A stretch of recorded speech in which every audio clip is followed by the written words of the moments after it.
ദൈവനാമത്തിന് മഹത്വമുണ്ടാകട്ടെ. May God's name be glorified. ഇന്ന് പ്രിയപ്പെട്ടവരോടെല്ലാം ചേർന്ന് ഇങ്ങനെ ഒരു അവസരം ലഭിച്ചത് ഓർത്ത് ഞാൻ ദൈവം നന്ദിയുള്ളവനായിട്ടായിരിക്കും. Thank God for giving me opportunity to be with you all. ഈ അവസരം തന്ന പ്രിയപ്പെട്ടവരോടുള്ള സ്നേഹവും ആദരവും പ്രാഥമികമായിട്ട് അറിയിക്കുന്നു. Thank the elders for giving me this opportunity. നമ്മുടെ മുമ്പിലുള്ള സമയം നമുക്ക് ദൈവവചനത്തിലേക്ക് തിരിയാം. Let's turn to God's word. Mathai എഴുതിയ സുവിശേഷം 10-ാം അധ്യായം 25-ാം വാക്യത്തിന്റെ പ്രാരംഭമാണ്. Matthew chapter 10 verse 25, first part of it. Mathai 10:25. Matthew chapter 10 verse 25. ഗുരുവിനെ പോലെ ആകുന്നത് ശിഷ്യനുമതി. It is enough for the disciple that he become like his teacher. ഇവിടെ കേട്ടോ കർത്താവ് തന്നെ പറയുകയാണ് ഗുരുവിനെ പോലെ ആകുന്നത് ശിഷ്യനുമതി. Here Jesus is telling it is better to be like the teacher, that is enough for disciple. നമ്മുടെ ജീവിതത്തിൽ നോക്കിയാൽ ആരാണ് ഗുരു, ആരാണ് ശിഷ്യൻ?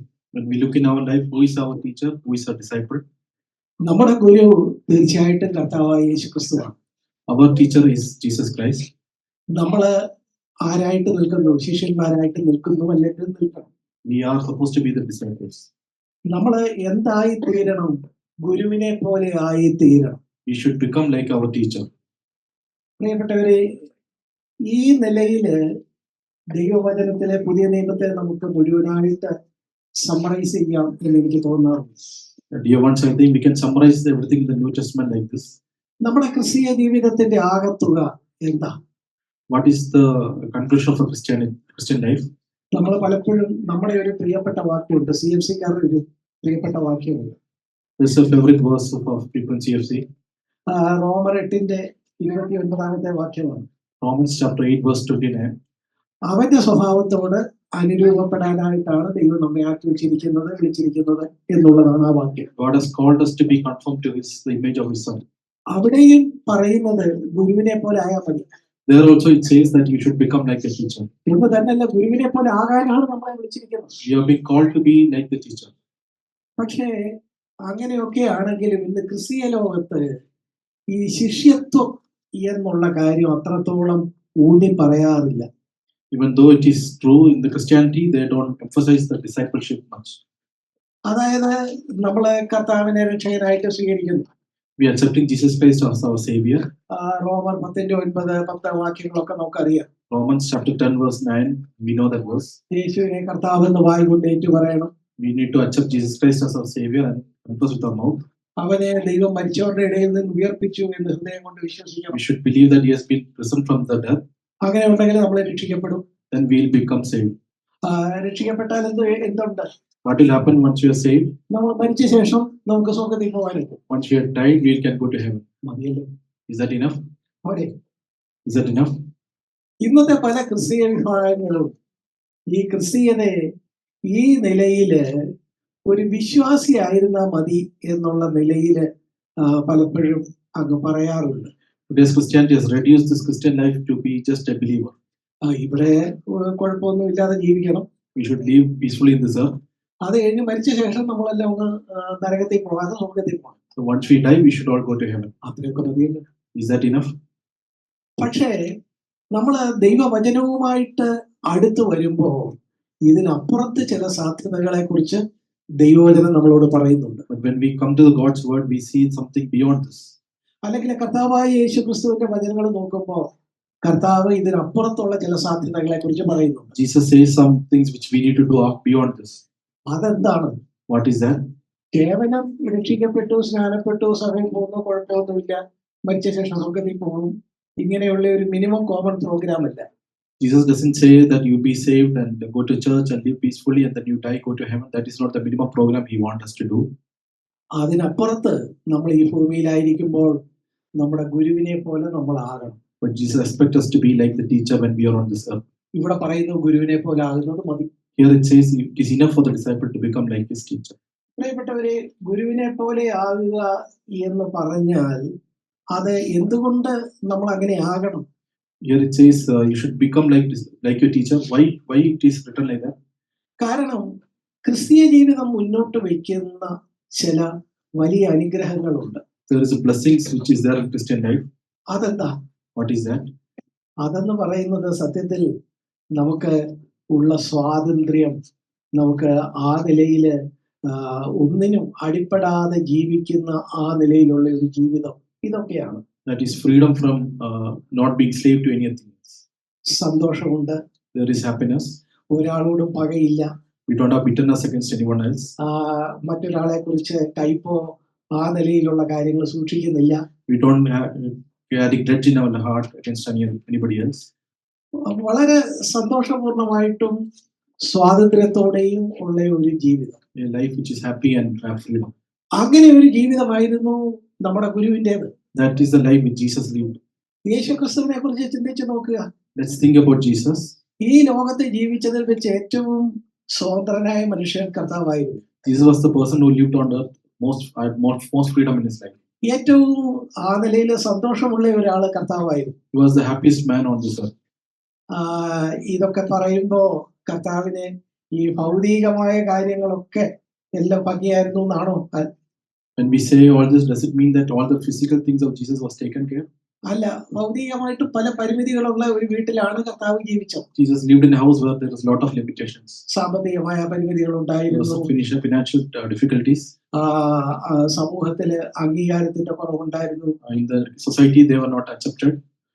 ഒറ്റപ്പെടുത്തലുകൾ ഉണ്ടായിരുന്നു, Many people forsake him. ഇതൊക്കെ ഉണ്ടായിരുന്നിട്ടും വളരെ സ്വതന്ത്രനായിട്ടും വളരെ സന്തുഷ്ടനായിട്ട് ജീവിച്ച ആളാണ് കർത്താവായ യേശുക്രിസ്തു. Even though he had all these problems, he lived a happy and a contentment life. നമ്മുടെ ജീവിതത്തെ കുറിച്ചും കർത്താവും ദൈവവചനവും ആഗ്രഹിക്കുന്നതാണ്. God also expects this to be in our life also. നമ്മൾ കേവലം രക്ഷിക്കപ്പെട്ടു സ്വർഗത്തിൽ പോകും എന്നുള്ള അതിൽ മാത്രം ഒതുങ്ങി നിൽക്കരുത്. We should not just restrict our Christian life to be born again and then go to heaven. ഈ സമൂഹത്തിൽ ഇന്ന് ജീവിക്കുമ്പോൾ, കുടുംബമായിട്ടൊക്കെ ജീവിക്കുമ്പോൾ തന്നെ നമ്മൾ വളരെ സ്വതന്ത്രരായിട്ടും ആരോടും ഒരു കയ്പും പകയും ഇല്ലാതെയും സന്തുഷ്ടരായിട്ടും ജീവിക്കണം. When we live on this earth, we should live a life of freedom and without any bitterness or grudge against anybody else. ഇതിലേക്കുള്ള പാത എന്താണ്? What is the path towards that? അതാണ് ഇവിടെ നമ്മൾ വായിച്ചത്. That is what we read here. എന്താണ്? ഗുരുവിനെ പോലെ ആകുന്നത് ശിഷ്യനു മതി എന്നാണ് കർത്താവ്. It is enough for the disciple to become like the teacher. ഗുരുവിനെ പോലെ ആകുന്നത്, കർത്താവിനെ പോലെ ആകുന്നത് വിശ്വാസിക്ക് മതി എന്നല്ല. It doesn't say it is enough for the believer to become like teacher. വെറും ഒരു വിശ്വാസി മാത്രമായിരുന്നാൽ പലപ്പോഴും അവരുടെ ജീവിതത്തിലെ ഈ സന്തോഷവും ഈ സ്വാതന്ത്ര്യവും നമ്മൾ കണ്ടു എന്ന് വരികയില്ല. Just a believer, they don't have this joy or happiness in their life. നമുക്ക് പലരെ അറിയാമല്ലോ. We know many people. വലിയ ക്രിസ്തീയ ലോകത്തൊക്കെ വലിയ വിശ്വാസികളായിട്ട് അറിയപ്പെടുന്ന പല ആളുകൾ. There are many people who are known in the Christendom today. പക്ഷെ അവരെയൊക്കെ അടുത്ത് പെരുമാറുമ്പോൾ അവർക്ക് പലരോടും പകയും കയ്പും വിദ്വേഷവും മറ്റു പല നിലയില് അവര് അസ്വതന്ത്രരാണ്. When we interact with them, we understand that they are under bondage and they have bitterness and grudge against other people. നമ്മൾ പറയുന്ന ഈ ക്രിസ്തീയ ജീവിതത്തിന്റെ സ്വാതന്ത്ര്യമോ സന്തോഷമോ അവരുടെ ജീവിതത്തിൽ പലപ്പോഴും ഇല്ല. The freedom or the happiness what we say about the Christian life is not that true in their life. പ്രിയപ്പെട്ടവരെ, മറ്റുള്ളവരെ വിടാം, നമ്മുടെ കാര്യം. Let's leave other people. Let's think about ourselves. നമ്മുടെ ജീവിതത്തിൽ ആ നിലയിൽ കർത്താവിനെ പോലെ കാര്യങ്ങളുടെ മേലൊരു സ്വാതന്ത്ര്യത്തോടെ സന്തോഷത്തോടെ ആരോടും ഒരു പ്രശ്നമില്ലാതെ ജീവിക്കാൻ കഴിയുന്നുണ്ടോ? Can we live like Jesus with all the freedom and without any grudge or bitterness against anybody else? അതിനായിട്ട് ആഗ്രഹിക്കുന്നുണ്ടെങ്കിൽ ഇതാ ഒരു വചനം, ഗുരുവിനെ പോലെ ആകാനുള്ള ഒരു സാധ്യതയുണ്ട്. അതിന്റെ വഴി ശിഷ്യത്വമാണ്. If we desire that, there is an opportunity we see here that we can become like a teacher, and that is the way of discipleship. നമ്മൾ നേരത്തെ പറഞ്ഞ പോലെ കേവലം കർത്താവിനെ രക്ഷകനായി സ്വീകരിക്കുകയോ ശരണപ്പെടുകയോ സഭയിൽ വരികയോ അവിടെ കൊണ്ട് തൃപ്തിപ്പെടല്ലേ. Don't be satisfied with just being born again and come to church and be taking baptism. അതിനപ്പുറത്ത് അവിടുത്തെ ഒരു ശിഷ്യനായിട്ട് നമ്മുടെ ജീവിതം ഈ ഭൂമിയിലെ ജീവിതമായിരിക്കണം. Beyond that, you should become a disciple when you are on this earth. അത് എന്തിനു വേണ്ടിയാ? Why it is for? കർത്താവിന്റെ സ്വഭാവത്തെ യഥാർത്ഥത്തിൽ പ്രതിഫലിപ്പിക്കാൻ ശിഷ്യനെ കഴിയുള്ളൂ. Only a disciple can reflect the life of Jesus. എന്നാൽ നമ്മുടെ തന്നെ ജീവിതം ദൈവം ആഗ്രഹിക്കുന്ന നിലയിൽ സന്തുഷ്ടവും സ്വതന്ത്രവും ആകണമെങ്കിൽ നമ്മുടെ തന്നെ നന്മയ്ക്ക് നമ്മൾ എന്താകണം? ശിഷ്യരാകണം. It is for our good that we should become a disciple so that we have that freedom and happiness in our life. അങ്ങനെയാണെങ്കിൽ ആ ശിഷ്യത്വം സംബന്ധിച്ചുള്ള ചില കാര്യങ്ങൾ നമുക്ക് വളരെ വേഗത്തിൽ നോക്കാം. Let's look some things about discipleship. ലൂക്കോസിന്റെ സുവിശേഷം 14-ാമത്തെ അധ്യായത്തില് കർത്താവ് തന്നെ ഈ കാര്യം വിശദമായിട്ട് പറയുന്നുണ്ട്. Luke chapter 14, Jesus explains this. ലൂക്കോസിന്റെ സുവിശേഷം 14-ാം അധ്യായം അതിന്റെ 25 മുതൽ 35 വരെയുള്ള വാക്യങ്ങൾ നോക്കുക. Luke chapter 14, verse 25 to 35. അത് പറഞ്ഞിട്ട് കർത്താവ് അവസാനിപ്പിക്കുന്നത് നമ്മളോടുള്ള ഒരു വെല്ലുവിളി പോലെ. Jesus ends this with a challenge for each one of us. എന്താ പറഞ്ഞേക്കുന്നത്? കേൾപ്പാൻ ചെവിയുള്ളവർ കേൾക്കട്ടെ. He says that he who has ears, let him hear. നമുക്കെല്ലാം ചെവിയുണ്ടല്ലോ, അതുകൊണ്ട് ഇത് കേൾക്കാൻ നോക്കും. We all have ears, let's hear this. ഇവിടെ എന്താണ് കർത്താവ് ഇവരോട് പറയുന്നത്? What is Jesus telling to his disciples? നോക്കുക, 25-ാമത്തെ വാക്യം ആ പാരഗ്രാഫ് തുടങ്ങുന്നിടത്ത് നമ്മൾ കാണുന്നത് ഏറിയ പുരുഷാരം അവനോട് കൂടെ പോകുമ്പോൾ അവൻ തിരിഞ്ഞ് അവരോട് പറഞ്ഞത് എന്നാണ്. Luke chapter 14, verse 25, there it says, now large crowd was going along with him, and he turned and said to them. ഒട്ടേറെ പേര്, ഏറിയ പുരുഷാരം തന്നോടൊപ്പം ഉണ്ടായിരുന്നു. There was a large crowd following him. പക്ഷെ കർത്താവ് നോക്കുമ്പോ ഒത്തിരി പേരുണ്ട്, അവർക്ക് ഈ പറഞ്ഞ ആ കർത്താവ് കൊണ്ടുവന്ന ആ ക്രിസ്തീയതയുടെ യാഥാർത്ഥ്യം അവരിൽ പലർക്കുമില്ല. There are many people who are following him, but many of them don't have the reality of what Christianity Jesus is preaching. അതുകൊണ്ട് ആ ഏറിയ പുരുഷാരത്തോട് തിരിഞ്ഞ് കർത്താവ് വിചാരിക്കുന്നു, ഇവരോട് യഥാർത്ഥ കാര്യം തന്നെ പറയണം, ശിഷ്യത്വത്തെ കുറിച്ച് പറയണം. So Jesus turned back to them and then said about discipleship. എന്നിട്ട് ശിഷ്യത്വത്തെ കുറിച്ച് വളരെ വിശദമായിട്ട് നമ്മളവിടെ കാണുന്നു. And we see that he explains about the different steps of discipleship. നമുക്ക് വളരെ പരിചിതമായ കാര്യമാണ്, ഇത് പുതിയ കാര്യമൊന്നുമല്ല. These are all very familiar to us. It's not something new.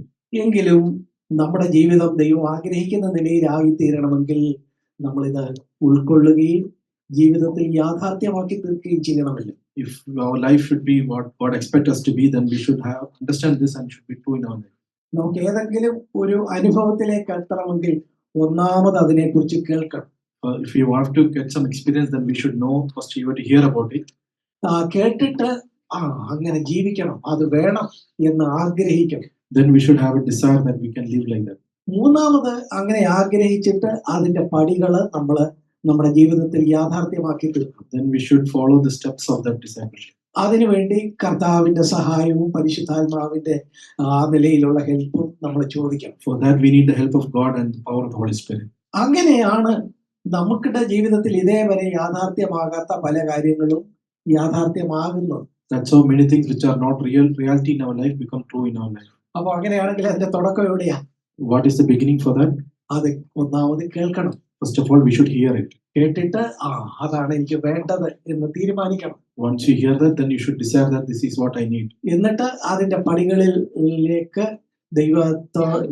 ദൈവത്തിലുള്ള ആശ്രയത്വത്തോടെ ആ പടികൾ നമ്മുടെ ജീവിതത്തിൽ യാഥാർത്ഥ്യമാക്കി തീർക്കാൻ ശ്രമിക്കണം. Then with the help of God, we should make these steps true in our life. ഞാൻ ഇങ്ങനെ അതിന്റെ പ്രാഥമിക കാര്യങ്ങൾ പറഞ്ഞു പോകാതെ വളരെ വേഗത്തിൽ നമുക്ക് പരിചിതമായ ഇതിന്റെ 3 പടികളെ കുറിച്ച് പറഞ്ഞ് ഞാനാണ് ആഗ്രഹിക്കുന്നത്. I want to say about the 3 steps of discipleship. ഒന്നാമത് ഇതാ അതിന്റെ 26-ാമത്തെ വാക്യം. First of all, verse 26. എന്റെ അടുക്കൽ വരികയും അപ്പനെയും അമ്മയെയും ഭാര്യയെയും മക്കളെയും സഹോദരന്മാരെയും സഹോദരികളെയും പകയ്ക്കാതിരിക്കുകയും ചെയ്യുന്നവന് എന്റെ ശിഷ്യനായിരിക്കാൻ കഴിയുകയില്ല. If anyone comes to me and does not hate his own father and mother and wife and children and brothers and sisters, yes, even his own life, he cannot be my disciple. അവിടെ സ്വന്തം ജീവനെയും കൂടെ എന്നുള്ളത് നമുക്ക് പിന്നീട് ചിന്തിക്കാം. നമുക്ക് ആദ്യം അപ്പനെയും അമ്മയെയും ഭാര്യയെയും മക്കളെയും സഹോദരന്മാരെയും സഹോദരികളെയും പകയ്ക്കാതിരിക്കുകയും എന്നുള്ള ശിഷ്യത്വത്തിന്റെ ഒന്നാമത്തെ പടി മാത്രം നമുക്ക് ചിന്തിക്കാം. Take that first part of it where it says hate its own father, mother, wife and children and brother and sister. ഇവിടെ കണ്ടോ, മനുഷ്യ ജീവിതത്തില് നമ്മുടെ ബന്ധങ്ങളെ കുറിച്ചാണ് പറയുന്നത്. Here it says about the relationship what we have on this earth. ആ ബന്ധങ്ങളെ കുറിച്ച് പറയുമ്പോ ഇവിടെ പറയുന്നു ആ ബന്ധങ്ങളെയൊക്കെ പകയ്ക്കണം എന്ന് പറയുന്നു. Here it says we should hate these relationships. നമ്മൾക്ക് കർത്താവിനെ കുറിച്ചുള്ള പരിചയം വെച്ച് കർത്താവ് ഇങ്ങനെ പറയുന്നു. Can Jesus tell like that? ആരെയെങ്കിലും പകയ്ക്കണം, അവനോട് വൈരാഗ്യം ഉണ്ടാകണമെന്ന് കർത്താവ് പറയും. Will Jesus say that we should hate someone? കർത്താവിനെ കുറിച്ച് നമുക്ക് അറിയാവുന്ന കർത്താവ് സ്നേഹം, എല്ലാവരെയും സ്നേഹിക്കണം എന്ന് പറയുന്ന ആളായിട്ടല്ലേ. We know Jesus that he says we should love one another. നമ്മൾ കണ്ണൊക്കെ തിരുമ്പി വീണ്ടും നോക്കുമ്പോൾ അങ്ങനെ തന്നെ പകയ്ക്കണമെന്ന് തന്നെ ഇവിടെ എഴുതിയിരിക്കുന്നു. Here when we look clearly also it says that we should hate them. അങ്ങനെ കർത്താവ് പറയും. Will Jesus say like that? എന്ന് മാത്രമല്ല ആരെയാ പകയ്ക്കേണ്ടത്? And whom should we hate? നമ്മുടെ ശത്രു രാജ്യത്തുള്ള നമ്മൾ കണ്ടിട്ടില്ലാത്ത ചിലരെ പകയ്ക്കണമെന്നായിരുന്നെങ്കിൽ വലിയ കുഴപ്പമില്ലായിരുന്നു. If it was to hate our enemies, then it would have been more easy. എന്നാൽ അങ്ങനെയല്ല. നമ്മൾ ദിവസവും കാണുന്ന നമ്മുടെ വീട്ടിലുള്ള നമ്മളോട് ഏറ്റവും അടുത്ത ആളുകളെ പകയ്ക്കണം എന്നാണ് ഇവിടെ പറഞ്ഞത്. Jesus says to hate the people who are there in our house, who are very close to us. പ്രിയപ്പെട്ടവരെ, ഇത് പലപ്പോഴും നമ്മളെ കർത്താവിന്റെ മൊത്തം സന്ദേശവുമായിട്ട് ചേർന്ന് പോകുന്ന ഒരു ആഹ്വാനമായിട്ട് നമുക്ക് തോന്നുകയില്ല. Many times we don't think that this will be fit with the complete picture of what Jesus preaches. കർത്താവ് എന്തോ പറഞ്ഞേക്കുന്നത്? എല്ലാവരെയും സ്നേഹിക്കണമെന്നാണ് കർത്താവ് പറഞ്ഞേക്കുന്നത്. Because Jesus says we should love everyone. യോഹന്നാൻ 13:34 വാക്യം വളരെ പ്രസിദ്ധമായ വാക്യമാണ്. John chapter 13 verse 34 is a familiar verse. നിങ്ങൾ തമ്മിൽ സ്നേഹിക്കണം എന്ന് പുതിയൊരു കൽപ്പന ഞാൻ നിങ്ങൾക്ക് തരുന്നു. I give you a new commandment that you should love one another. ഞാൻ ഇതിനെ സംബന്ധിച്ചൊരു ചെറിയ കഥ കേട്ടിട്ടുണ്ട്. കുഞ്ഞുങ്ങളൊക്കെ ഉണ്ടല്ലോ. I have heard one story about this. അതായത് ഒരു സൺഡേ സ്കൂൾ ക്ലാസ്സിലെ അധ്യാപകൻ ചോദിച്ചു, മൊത്തം എത്ര കൽപ്പനയുണ്ടെന്ന് ചോദിച്ചു. In a Sunday school, the teacher asked how many commandments are there. എല്ലാരും, ചില കൂടുതൽ കുഞ്ഞുങ്ങള് 10 കൽപ്പനയെന്ന് പറഞ്ഞു. Many children told 10 commandments. അപ്പൊ ആ കൂട്ടത്തിലെ ഏറ്റവും മിടുക്കനെന്ന് സാറ് വിചാരിച്ചിരുന്ന ഒരു കുട്ടിയോട് ചോദിച്ചപ്പോ അവൻ പറഞ്ഞു 11 കൽപ്പനയുണ്ടെന്ന്. Yeah, then one student told there's 11 commandments. സാറിനാകെ ദേഷ്യമായി. സാറ് പറഞ്ഞു, എടാ നീയാ മിടുക്കനെന്ന് വിചാരിച്ചിട്ട് ബാക്കിയുള്ള ശരാശരി പിള്ളേർ വരെ 10 കൽപ്പനയെന്ന് പറഞ്ഞപ്പോ നിനക്ക് 11ാമത്തെ കൽപ്പന എവിടുന്ന് കിട്ടി? 11 കൽപ്പനയാണ്. Teacher was angry at the student saying that I thought you are an intelligent guy, but you are saying there's 11 commandments. അപ്പൊ ഈ മിടുക്കനായ കൊച്ചൻ തന്റെ ബൈബിൾ നിവർത്തി യോഹന്നാന്റെ സുവിശേഷം 13:34 സൺഡേ സ്കൂൾ അധ്യാപകനെ വായിച്ചു. So the student opened the Bible and showed John chapter 13 verse 34. നിങ്ങൾ തമ്മിൽ സ്നേഹിക്കണം എന്ന് പുതിയ ഒരു കൽപ്പന ഞാൻ നിങ്ങൾക്ക്. There it says you should love one another. I give you a new commandment that you should love one another. 10 കൽപ്പന നൽകിയ ദൈവം പഴയ നിയമത്തിൽ 10 കൽപ്പന നൽകി. In Old Testament God gave 10 commandments. പുതിയ നിയമത്തിൽ ആ ദൈവം മനുഷ്യനായിട്ട് വന്നിട്ട് പറയുന്നു, ഞാൻ പുതിയ 10 കൽപ്പന ഓൾറെഡി തന്നിട്ടുണ്ടല്ലോ, പുതിയ ഒരു കൽപ്പനയും കൂടെ തരുന്നു. അപ്പൊ എത്ര? 11 കൽപ്പന. New Testament we see that God comes and gives him one more commandment, saying that I give you one more new commandment. അങ്ങനെയാണ് ഞാൻ 11 കൽപ്പന എന്ന് പറഞ്ഞത് എന്ന കുഞ്ഞു പറഞ്ഞു. That's how I told 11 commandments. That's what child told. കഥ പോട്ടെ, നമുക്ക് കാര്യത്തിലേക്ക് വരാം. അങ്ങനെയാണെങ്കിൽ ഈ 11ാമത്തെ പ്രധാനപ്പെട്ട കൽപ്പന എന്താ? തമ്മിൽ സ്നേഹിക്കണം. What is this 11th commandment? That we should love one another. ഭാര്യയും ഭർത്താവും തമ്മിൽ സ്നേഹിക്കണ്ടേ? Husband and wife should love one another. അപ്പനെ അമ്മയെ സ്നേഹിക്കണ്ടേ? We should love our father and mother. സഹോദരന്മാരെ സ്നേഹിക്കട്ടെ? We should love our brothers and sisters. എന്നിട്ട് അവരെ പായിക്കണമെന്ന് പറഞ്ഞാലും But here Jesus says that you should hate them. എവിടെയോ എന്തോ ഒരു തകരാറുള്ള പോലെ. There is something wrong. അതിന്റെ അടുത്ത വാക്യം നോക്കുക, യോഹന്നാൻ 13:35. Let's look the next verse, John chapter 13:35. അവിടെ പറയുന്നത്, നിങ്ങൾക്ക് അന്യോന്യം ആ നിലയെ സ്നേഹമുണ്ടെങ്കിൽ നിങ്ങൾ എന്റെ ശിഷ്യന്മാര് എന്നറിയപ്പെടും. So there it says, by this all men will know that you are my disciple if you have love for one another. അപ്പോ സമൂഹത്തില് കർത്താവിന്റെ ശിഷ്യന്മാരായിട്ട്, കർത്താവിന്റെ ആളുകളായിട്ട് നമ്മൾ അറിയപ്പെടണമെങ്കിൽ എന്ത് വേണം? സ്നേഹം വേണമെന്നാ പറഞ്ഞേക്കുന്നത്. If we are to be known as disciple, then we should have love. That's what is written here in verse 35. കർത്താവിന്റെ ആളുകളായിട്ട് അറിയപ്പെടാൻ ഒരൊറ്റ കാര്യമേ പറഞ്ഞിട്ടുള്ളൂ, അത് സ്നേഹമാണ്. അവിടെ there is only one condition which is mentioned, that we should be known as a disciple, that is to love one another. അപ്പൊ ഈ പശ്ചാത്തലത്തിൽ നിന്ന് നമ്മൾ നോക്കുമ്പോൾ കർത്താവിന്റെ മുഴുവൻ പ്രസംഗങ്ങളും ഒക്കെ സ്നേഹം വേണം എന്നാണ് പറഞ്ഞുകൊണ്ടിരിക്കുന്നത്. When we see from this perspective, that we see that Jesus' whole message says that we should love one another. അപ്പോഴാണ് ഇവിടെ പകയ്ക്കണമെന്ന് പറയുമ്പോൾ എവിടെയോ എന്തോ ഒരു തകരാറുള്ള പോലെ. But here in Luke, Jesus says that you should hate one another. എന്ന് തന്നെയല്ല, കർത്താവ് ഏറ്റവും വലിയ പ്രധാനപ്പെട്ട കൽപ്പനയായിട്ട് 2 കാര്യങ്ങൾ പറഞ്ഞിട്ടുണ്ടല്ലോ. There are 2 important commandments which God has mentioned. Mathai എഴുതിയ സുവിശേഷം 22:37-38 വാക്യങ്ങളിൽ നമുക്കത് കാണാം. Matthew chapter 22 verse 37 and 38. മറ്റു പല സുവിശേഷങ്ങളിലും ഈ കാര്യം നമുക്ക് കാണാൻ കഴിയും. We see that in other gospels also. അവിടെയെല്ലാം നമ്മൾ കാണുന്നത് എന്താ? ഒന്നാമത് ദൈവത്തെ പൂർണ്ണ ഹൃദയത്തോടെ, പൂർണ്ണ മനസ്സോടെ, പൂർണ്ണ ആത്മാവോടെ, പൂർണ്ണ ശക്തിയോടെ സ്നേഹിക്കണം. There we see that you shall love the Lord your God with all your heart, with all your soul and with all your mind. രണ്ടാമത്തെ കൽപ്പന ഒന്നാമത്തേതിന് സമാനം, അത് കൂട്ടുകാരനെ നിന്നെ പോലെ സ്നേഹിക്കണം. The second one is like the first one, there it says, you shall love your neighbor as yourself. അപ്പോ നമ്മുടെ ഏറ്റവും അടുത്ത് നിൽക്കുന്ന മനുഷ്യരെ, ഏറ്റവും അടുത്ത കൂട്ടുകാരെ, അല്ലെങ്കിൽ ഏറ്റവും അടുത്ത പ്രിയപ്പെട്ടവരെ, അവരെ സ്നേഹിക്കണം എന്ന് തന്നെയാണ് കർത്താവ് മറ്റൊരിടത്ത് വലിയ കൽപ്പനയായിട്ട് പറഞ്ഞിരിക്കുന്നത്. Here also we see that Jesus says that you should love your neighbor or your friend or a relative. അതിനും എതിരാണ് എന്ത്, ഈ അപ്പനെയും അമ്മയും സഹോദരങ്ങളെയും ഒക്കെ പായിക്കണമെന്ന് പറഞ്ഞു. What we read in Luke is opposite to what is written here, that we should hate our father, mother, brother and sister. പ്രിയപ്പെട്ടവരെ, ഞാൻ ഈ പ്രശ്നം നീട്ടിക്കൊണ്ട് പോകുന്നില്ല. I'm not explaining much on this. ഞാൻ കാര്യത്തിലേക്ക് കടന്നാൽ, കർത്താവ് ഒരു പ്രത്യേക നിലയില് അന്നത്തെ ഒരു എബ്രായ ഭാഷയിലെ ഒരു പ്രയോഗം മുന്നോട്ട് വെക്കുകയായിരുന്നു. Jesus is telling about one phrase in Hebrew. എബ്രായ ഭാഷയില് അവർക്കൊരു പ്രയോഗം ഉണ്ടായിരുന്നു. There was a phrase which was they used in Hebrew. നമുക്കത് വ്യക്തമാകാൻ വേണ്ടി നമുക്ക് പഴയ നിയമത്തിൽ നിന്നൊരു വാക്യം വായിക്കാം. Let's read a verse from Old Testament. ഉൽപ്പത്തി പുസ്തകം 29-ാമത്തെ അധ്യായം. Genesis chapter 29. അവിടെ 29-ാമത്തെ അധ്യായം അതിന്റെ 31-ാമത്തെ വാക്യം. Verse 31. Genesis chapter 29, verse 31. Leah അനിഷ്ട എന്ന് യഹോവ കണ്ടപ്പോൾ അവളുടെ ഗർഭത്തെ തുറന്നു. When the Lord saw that Leah was unloved, he opened her womb. ഇവിടെ കണ്ടോ, ഇവിടെ യാക്കോബിന്റെ ഭാര്യയായ ലേയയെ കുറിച്ചാണ് പറയുന്നത്. Here it says about Jacob's wife Leah. ലാബാന്റെ 2 മക്കളെയാണ്, പെൺമക്കളെയാണ് യാക്കോബ് വിവാഹം കഴിച്ചത്. Jacob married 2 of Laban's daughters. അതില് മൂത്ത മകളെ ലേയെ കല്യാണം കഴിച്ചു. First one is Leah. സത്യത്തിൽ ലേയെ എല്ലാവരും കല്യാണം കഴിക്കാൻ യാക്കോബ് ആഗ്രഹിച്ചത്. But Jacob wanted to love Rachel. വിവാഹം കഴിക്കാൻ ആഗ്രഹിച്ചത് ലേയുടെ അനിയത്തി റാഹേലിനെ ആയിരുന്നു. നമുക്ക് ഈ കഥകളൊക്കെ അറിയാം. Jacob wanted to marry Rachel. പക്ഷേ ലാബാന് വളരെ മിടുക്കനായ ഒരു അപ്പനായതുകൊണ്ട് ഈ യാക്കോബിനെ കൊണ്ട് ആദ്യം മൂത്ത മോളെ തന്നെ കെട്ടിച്ചു. But Laban was tricky and he got Jacob to marry his first daughter. ഞാൻ അതിന്റെ ചരിത്രത്തിലേക്കൊന്നും കടക്കുന്നില്ല, നിങ്ങൾക്കറിയാം, സൺഡേ സ്കൂളിൽ നിങ്ങൾക്ക് വരെ അറിയാം. I'm not going into the details of that. ഏതായാലും അങ്ങനെ ആദ്യം ലേയെ കല്യാണം കഴിച്ചു, രണ്ടാമത് പിന്നെയും 7 വർഷം ജോലി ചെയ്ത് റാഹേലിനെയും യാക്കോബ് കിട്ടി. So Jacob first married Leah and then after 7 years he married Rachel again. എന്നിട്ട് ഈ ഇവർക്ക് 2 പേർക്കും മക്കള് ആദ്യം ഉണ്ടായിരുന്നില്ല. Both of them didn't have any children. അങ്ങനെ ഇരിക്കെ ഇതിലെ മൂത്ത ആൾക്ക് ലേയയ്ക്ക് കുഞ്ഞുണ്ടായ കാര്യമാണ് നമ്മൾ ഇവിടെ 31-ാമത്തെ വാക്യത്തിൽ കാണുന്നത്.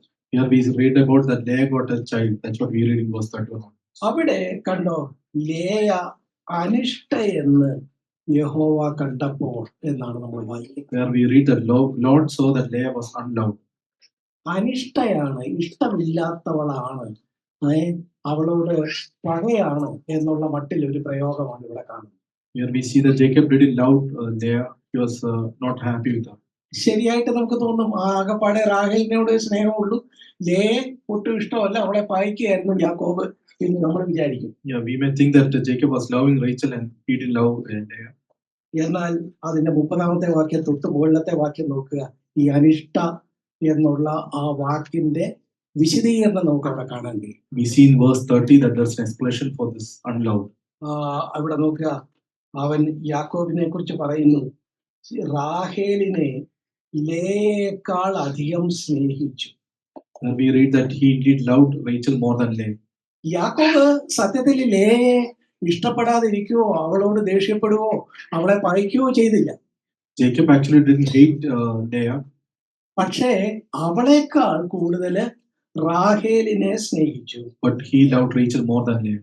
അല്ലെങ്കിൽ ലേയെ റാഹേലിനേക്കാൾ കുറച്ച് സ്നേഹിച്ചു. Or he loved Leah less than what he loved Rachel. അപ്പൊ 2 പേരുണ്ടെന്ന് നോക്കുക. അതില് ഒരാളെ സ്നേഹിക്കുന്നതിനേക്കാൾ കുറച്ച് മറ്റൊരാളെ സ്നേഹിച്ചാൽ, so if you imagine there are 2 people and if we love one person more than other person, ഒരാളെ മറ്റേ ആളിനേക്കാൾ കുറച്ച് സ്നേഹിച്ചാൽ, if we love one person more less than the other person, ഈ കുറച്ച് സ്നേഹിച്ച ആളെ കുറിച്ച് എന്താ പറയുന്നത്? the person whom he loved less, what he said about her, പായിക്കപ്പെട്ട ആളെന്നാ പറയുന്നത്. it said that he is unloved. അനിഷ്ട എന്നാ പറയുന്നത്. Unloved. ഞാൻ പറഞ്ഞത് വ്യക്തമായോ? Is it clear? സത്യത്തില് ലേയെ ആര് സ്നേഹിക്കുന്നുണ്ട്? Actually, who is loving Leah? യാക്കോബ് സ്നേഹിക്കുന്നുണ്ട്. Jacob is loving Leah, പക്ഷേ റാഹേലിനേക്കാളും കുറച്ചേ but സ്നേഹിക്കുന്നുള്ളൂ. he is loving Leah less than what he is loving Rachel. റാഹേലിനേക്കാൾ കുറച്ച് സ്നേഹിക്കുന്നത് കൊണ്ട് ആ ആളിനെ, കുറച്ച് സ്നേഹം കൊടുക്കുന്ന കിട്ടുന്ന ആളിനെ പകയ്ക്കുന്ന ആള് അനിഷ്ട എന്ന് പറയുന്നത് എബ്രായ രീതിയായിരുന്നു. Since Leah is loved less than what Rachel is loved, so she is called unloved. എബ്രായ ഭാഷയിലെ ഒരു ഇഡിയമായിരുന്നു പകയ്ക്കുക എന്ന് പറയുന്നത്. That's an idiom in Hebrew language. എന്ന് വെച്ചാൽ അർത്ഥം എന്താ? What does it mean? അർത്ഥം എന്താന്ന് വെച്ചാൽ അവരോട് ദേഷ്യം ഉണ്ടെന്നോ അവരെ ഒരു പകയുണ്ടെന്നോ അല്ല, അവരെ മറ്റൊരാളുമായിട്ട് താരതമ്യം ചെയ്യുമ്പോൾ അവരെ കുറച്ചേ സ്നേഹിക്കുന്നുള്ളൂ എന്നേ ഉള്ളൂ അർത്ഥം. It doesn't mean that he had a grudge against other person or so, but he means that he loved less than the other person. അപ്പോ ആ ഒരു തിരിച്ചറിയോടെ നമ്മള് ഇതിലേക്ക് മടങ്ങി വന്നാൽ ലൂക്കോസിന്റെ സുവിശേഷം 14-ാമത്തെ അധ്യായം അതിന്റെ 26-ാമത്തെ വാക്യത്തിലേക്ക് മടങ്ങി വന്നാലും, With this understanding, when we come to Luke chapter 14, അപ്പോ അവിടെ അപ്പനെയും അമ്മയെയും സഹോദരന്മാരെയും സഹോദരികളെയും ദൈവത്തെക്കാൾ കുറച്ച് സ്നേഹിക്കണം എന്നാണ് പകയ്ക്കുക എന്ന വാക്കുകൊണ്ട് അർത്ഥമാക്കി. here the word hate means that you should love the others less than what you love the Lord. അന്നത്തെ എബ്രായ ആരാമ്യ ഭാഷയില്, സംസാര ഭാഷയില് യേശു ആ ആരാമ്യ പദം, ആ ആരാമ്യ ഇഡിയം ഉപയോഗപ്പെടുത്തി പകയ്ക്കുക എന്ന് പറഞ്ഞപ്പോൾ, When Jesus told that word hated in the Aramaic language, അത് ഉദ്ദേശിച്ചത് മറ്റൊരാളെക്കാളും കുറച്ച് സ്നേഹിക്കുക എന്നാണ്. what it means is you to love less than other person. അപ്പൊ അങ്ങനെയാണെങ്കിൽ ഈ അപ്പനെയും അമ്മയും ഭാര്യയും മക്കളെയും സഹോദരന്മാരെയും സഹോദരികളെക്കാൾ കൂടുതൽ സ്നേഹിക്കേണ്ടത് ആരെയാ? If that's the case, then we should love whom more than children, father, mother, and brothers, sisters. ദൈവത്തെയാണ്. We should love the Lord. അപ്പൊ ദൈവത്തെ സ്നേഹിക്കുന്നതിനേക്കാൾ കുറച്ചേ നമ്മള് എന്ത് ചെയ്യാവൂ? നമ്മുടെ ബന്ധുക്കളെ സ്നേഹിക്കാവൂ എന്നാണ് അതിൽ ചുരുക്കം. We should love the Lord more than our brothers, sisters, father, mother. അല്ലാതെ പകയ്ക്കണമെന്ന് കേട്ട് വേഗം വീട്ടിൽ ചെന്ന് ബന്ധുക്കളെ എല്ലാം വീട്ടിൽ നിന്ന് ഇറക്കി വിടണമെന്നല്ല ഇതിന്റെ അർത്ഥം. When we hear hatred, don't mean that you have to chase them out of your house. തീർച്ചയായും അവര് നമ്മുടെ ബന്ധുക്കളാണ്, നമുക്ക് അവരോട് സ്നേഹമുണ്ട്. They are our relatives, we love them. പക്ഷെ അവരോടുള്ള സ്നേഹം കർത്താവിനോടുള്ള സ്നേഹത്തെക്കാൾ കവിഞ്ഞു പോകരുത്, അതിൽ താഴെ നിൽക്കാം. The love towards them should not overflow than what we have love for God. Leah അനിഷ്ടയായിരുന്നു, കാര്യം റാഹേലിനേക്കാൾ കുറച്ചേ യാക്കോബ് സ്നേഹിച്ചു. Leah was unloved because Jacob loved Rachel more than Leah. ഞാൻ പറഞ്ഞത് വ്യക്തമായി എന്ന് ഞാൻ കരുതട്ടെ. I hope what I told is clear. അപ്പൊ പ്രിയപ്പെട്ടവരെ, ശിഷ്യത്വത്തിന്റെ ഒന്നാമത്തെ പടി എന്താ? What is the first step of discipleship? നമ്മുടെ ബന്ധങ്ങളെ കർത്താവിനോടുള്ള ബന്ധത്തെക്കാൾ ചെറുതായിട്ടേ കാണാവൂ. Our relation with other people should be less than the love what we have for the Lord. അതേസമയം അതിനേക്കാൾ വലുതായിട്ട് കണ്ടാൽ എന്തോ പറ്റും? ദൈവത്തോടുള്ള സ്നേഹത്തെക്കാൾ ബന്ധുക്കളോടുള്ള സ്നേഹം വലുതായിട്ട് കണ്ടാൽ എന്ത് പറ്റും? What will happen if we start loving our relatives more than now? നമ്മുടെ സഭകളിലൊക്കെ, പ്രത്യേകിച്ച് കേരളത്തിലൊക്കെ പുതുതായിട്ട് വരുന്ന ചില ആളുകള് കുറച്ചു ദിവസം മീറ്റിങ്ങിനൊക്കെ വന്നിട്ട് ഒരു സുപ്രഭാതത്തിൽ അവരെ കാണുകയില്ല. Yeah, in our place back in India, when some people start coming to the church and after some time they stop coming. എന്താ കാണാത്തതെന്ന് അന്വേഷിച്ച് പിടിച്ചൊക്കെ ചെന്ന് കഴിയുമ്പോ പലപ്പോഴും അവരിൽ നിന്ന് ഇങ്ങനെ കേൾക്കാൻ കഴിയും. When we ask them what happened, they tell like this. എന്റെ ഭാര്യ പറഞ്ഞു, ഞാൻ ഇനിയിപ്പോ നിങ്ങൾ യോഗത്തിന് പോയാൽ ഞാൻ വെള്ളം കുടിക്കുകയില്ല, ഭക്ഷണം കഴിക്കുകയില്ല, നിങ്ങൾ ഈ പരിപാടി അവസാനിപ്പിച്ചോളൂ എന്ന് പറഞ്ഞ് അവള് പട്ടിണി കിടക്കാൻ തുടങ്ങി. പിന്നെന്തോ ചെയ്യും ബ്രദറെ, ഞാന് യോഗത്തിന് പോകുന്നത് അങ്ങ് നിർത്തി, നമുക്ക് നമ്മുടെ ഭാര്യയല്ലേ പ്രധാനം. They say that my wife stopped eating and drinking. She said, if you're going for the meeting, I won't eat again. എന്താ ഇവിടെ പ്രശ്നം പറ്റിയത്? What happened here? ബന്ധങ്ങളെ ദൈവത്തോടുള്ള ബന്ധത്തെക്കാൾ വലുതായിട്ട് കാണും. They started seeing the relationship with other people are more important than our relationship with God. അങ്ങനെ കണ്ടാൽ നമുക്ക് ഒരിക്കലും അവന്റെ ശിഷ്യനായിരിക്കാൻ കഴിയില്ല. We start seeing like that, then we cannot be his disciple. കാര്യം പിശാച് ഈ ബന്ധുക്കളിലൂടെ നമ്മളെ കർത്താവിനെ അധികം സ്നേഹിക്കുന്നതിൽ നിന്ന് നമ്മളെ പുറകോട്ട് വലിക്കും. So Satan tried to pull us back from loving the Lord more than loving the Lord. തീർച്ചയായിട്ടും ബന്ധുക്കളെ സ്നേഹിക്കണം. We should love our relatives. പക്ഷേ കർത്താവിനുള്ള അത്രയും സ്നേഹം അവർക്ക് കൊടുക്കേണ്ട കാര്യമില്ല. But we should love the Lord more than them. ഇതാണ് ഒന്നാമത്തെ പടിയായിട്ട് നമ്മൾ ഇവിടെ കാണുന്നത്. That's the first step we see here. Mathai എഴുതിയ സുവിശേഷം 10-ാം അധ്യായം ഇതിനോട് ചേർന്ന് നമുക്കൊരു വാക്യം നോക്കാം. Let's read a verse from Matthew chapter 10. 10-ാം അധ്യായം അതിന്റെ 37 വാക്യം. verse 37. അവിടെ നമ്മൾ കാണുന്നത്, എന്നേക്കാൾ അധികം അപ്പനെയോ അമ്മയോ പ്രിയപ്പെടുന്നവൻ എനിക്ക് യോഗ്യനല്ല. He who loves a father or mother more than me is not worthy of me. എന്നേക്കാൾ അധികം മകനെയോ മകളെയോ പ്രിയപ്പെടുന്നവൻ എനിക്ക് യോഗ്യനല്ല. He who loves son or daughter more than me is not worthy of me. കണ്ടോ, വളരെ കൃത്യമായിട്ടൊക്കെ പറഞ്ഞിരിക്കുക. Here it says clearly. ഇവിടെ ഈ കാര്യം പറയുന്നുണ്ട്, എന്നേക്കാൾ അധികം എന്നുള്ള ദൈവത്തിനാണ് ഒന്നാം സ്ഥാനം കൊടുക്കേണ്ടത് എന്ന കാര്യം ഇവിടെ പറയുന്നുണ്ട്. Here we see that there's a comparison there, so that we should love the Lord more than others. എന്നിട്ട് അതിന്റെ മുകളിൽ പറയുന്നു, വീട്ടുകാർ തന്നെ, മനുഷ്യന്റെ വീട്ടുകാർ തന്നെ അവന്റെ ശത്രുക്കളാകും. 36. In verse 36 there says, man's enemy will be the member of his household. അപ്പോ കർത്താവിനെ പിൻപറ്റാനായിട്ട് ഈ നിലയിൽ നമ്മുടെ സ്നേഹബന്ധങ്ങളെ ദൈവവചനപ്രകാരം ക്രമീകരിച്ചില്ലെങ്കിൽ ഈ വീട്ടുകാർ തന്നെ ചിലപ്പോൾ നമുക്കതിന് തടസ്സമായി തീരാം. If we don't set our relationship correctly, then our relatives only can become hindrance for us to follow God. പ്രിയപ്പെട്ടവരെ, അപ്പൊ നമ്മൾ പറഞ്ഞു വന്നത്, ശിഷ്യത്വത്തിന്റെ ഒന്നാമത്തെ പടി നമ്മുടെ ബന്ധങ്ങളെക്കാൾ ഏറെ നമ്മൾ കർത്താവിനെ സ്നേഹിക്കുക. What we saying in the first step of discipleship is to love God more than our relatives. തീർച്ചയായിട്ടും അവരെ സ്നേഹിക്കുകയും അവരെ കരുതുകയും അവർക്ക് വേണ്ടത് നൽകുകയും ചെയ്യണം. But we should love them and we should care for them and give what they need. ഭാര്യയ്ക്കും മക്കൾക്കും ഒക്കെ ഉള്ളത് വേണ്ടത് തീർച്ചയായിട്ടും കൊടുക്കുകയും എല്ലാം വേണം. We should take care of them. പക്ഷേ ആത്യന്തികമായ ഏറ്റവും സുപ്രീം ലവ് ദൈവത്തിനായിരിക്കണം. The supreme love should be towards God. നമ്മുടെ ജീവിതത്തെ സംബന്ധിച്ചിടത്തോളം ശിഷ്യത്വത്തിന്റെ ഈ ഒന്നാമത്തെ നിബന്ധന എങ്ങനെയുണ്ട്? How is it with us for the first step of discipleship? ലൂക്കോസിന്റെ സുവിശേഷം 14-ാം അധ്യായത്തിന്റെ 26-ാമത്തെ വാക്യത്തിൽ ശിഷ്യത്വത്തിന്റെ രണ്ടാമത്തെ പടി നമ്മൾ കാണും. In Luke chapter 14 verse 26 we see the second step of discipleship. അവിടെ പറയുന്നത് സ്വന്തം ജീവനെ പകയ്ക്കണം എന്നാണ്. You should hate your own life. കണ്ടോ, സ്വന്തം ജീവൻ എന്ന് പറഞ്ഞാൽ നമ്മളെ തന്നെ പകയ്ക്കണം. Here it says you should hate your own life and you should hate yourself. നമ്മളെ തന്നെ പകയ്ക്കണം എന്ന് പറഞ്ഞപ്പോൾ നമ്മൾ നേരത്തെ പറഞ്ഞ ആ കാര്യത്തോട് ചേർത്ത് അതിനെ എങ്ങനെയാ കാണേണ്ടത്? When we think about what we discussed earlier, how we see that? നമുക്ക് നമ്മോടുള്ള സ്നേഹത്തെക്കാൾ കവിഞ്ഞതായിരിക്കണം നമുക്ക് ദൈവത്തോടുള്ള സ്നേഹം. The love towards God should be more than the love towards us.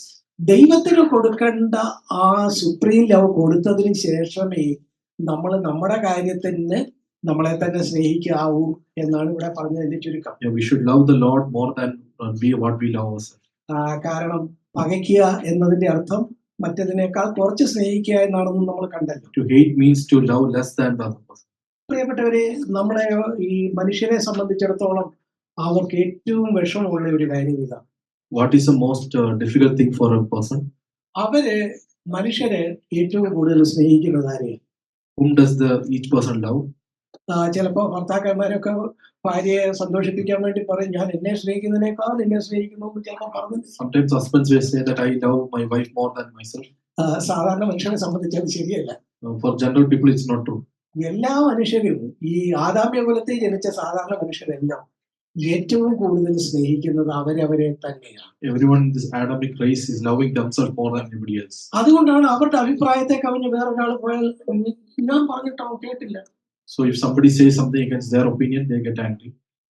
ഞാൻ പറയുന്നത് എല്ലാരും കേൾക്കത്തക്കവണ്ണം ഒരു വലിയ ഞാനാകാൻ എന്ന് അവർ പറയുന്നത്. They consider themselves to be very big person. പ്രിയപ്പെട്ടവരെ, സത്യത്തില് ഈ ആദാമ്യ കുലത്തിൽ പിറന്നിരിക്കുന്ന എല്ലാവരും അവരവരെ ഏറ്റവും കൂടുതൽ സ്നേഹിക്കുന്നുണ്ട്. So everybody in this Adamic race loves themselves more than anybody else. അതുകൊണ്ട് നമ്മുടെ അഭിപ്രായം ഒരാൾ കേട്ടില്ലെങ്കിൽ നമുക്ക് ആളിനോട് വിഷമം വരും. So if somebody doesn't listen to our opinion, then we'll get angry with that person. ഒരാൾ നമ്മളെ വിളിച്ചില്ല, അടുത്തുള്ള ആളുകളെ വിളിച്ചുള്ളെങ്കിൽ എന്നെ വിളിച്ചില്ലല്ലോ എന്ന് പറഞ്ഞ് നമുക്ക് വിഷമം വരുന്നതിന്റെ കാര്യം എന്താ? നമ്മുടെ ദൃഷ്ടിയിൽ നമ്മൾ വലിയ ആളുകളാണ്. If somebody don't invite us to their house and they invite other people, then we get angry because we think we are somebody great. പ്രിയപ്പെട്ടവരെ, ഈ ഒരു ആദാമ്യമായ ആ സ്വഭാവത്തിൽ നിന്ന് ശിഷ്യത്വത്തിന്റെ കാര്യത്തിലേക്ക് വരുമ്പോ ഇവിടെ ഇതാ നമ്മളെക്കാൾ കവിഞ്ഞ് ദൈവത്തെ സ്നേഹിക്കുന്ന കാര്യം പറയും. When we come from this Adamic race and come as a disciple, then we should love the Lord more than ourselves. നമ്മുടെ ജീവിതത്തിൽ ഈ കാര്യം എങ്ങനെയുണ്ട്? How is it with our life? ഇത് നമ്മൾ അതിന്റെ തൊട്ട് താഴെയുള്ള വാക്യം വായിക്കുമ്പോൾ അത് കുറച്ചുകൂടെ പ്രായോഗികമായിട്ട് ഈ കാര്യത്തെ വ്യക്തമാക്കുന്നുണ്ട്. The next verse explains this more practically. തന്റെ ക്രൂശ് എടുത്തുകൊണ്ട് എന്റെ പിന്നാലെ വരാത്തവനും എന്റെ ശിഷ്യനായിരിക്കാൻ കഴിയുകയില്ല. Whoever does not carry his own cross and come after me cannot be my disciple. ക്രൂശ് എന്ന് പറയുന്നത് നമ്മുടെ സ്വന്തം അഭിപ്രായവും ദൈവാഭിപ്രായവും തമ്മിലൊരു കുരിശ് പോലെ വിലങ്ങനെ വരുമ്പോ നമ്മൾ ദൈവാഭിപ്രായത്തിന് ഒന്നാം സ്ഥാനം കൊടുക്കും എന്നുള്ളതാണ് ക്രൂശിന്റെ പിന്നിലുള്ള ചിന്ത. The cross means that our opinion versus what God's opinion is, that is the cross. അതില് അങ്ങനെ വരുമ്പോൾ നമ്മൾ ദൈവത്തിന് ഒന്നാം സ്ഥാനം കൊടുക്കണം. In that case, we have to give first priority for God's will. അങ്ങനെയാണ് നമ്മൾ ക്രൂശ് എടുത്ത് കർത്താവിനെ അനുഗമിക്കുന്നത്. That's how we take up the cross and follow him.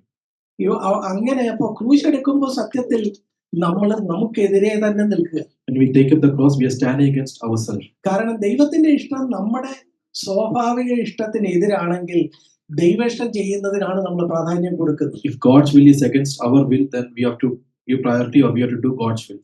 അതാണ് കുരിശെടുക്കുക എന്ന് പറയുന്നത്. That is what it means by taking up the cross. ഇത് ഒരിക്കലായിട്ട് രക്ഷിക്കപ്പെട്ടപ്പോൾ ചെയ്ത പോലെ ഒരിക്കലായിട്ട് കർത്താവെ ഞാൻ എന്റെ സ്വന്തം ഇഷ്ടത്തെ വിട്ടുകളയുന്നു എന്ന് പറഞ്ഞാൽ തീരുമോ?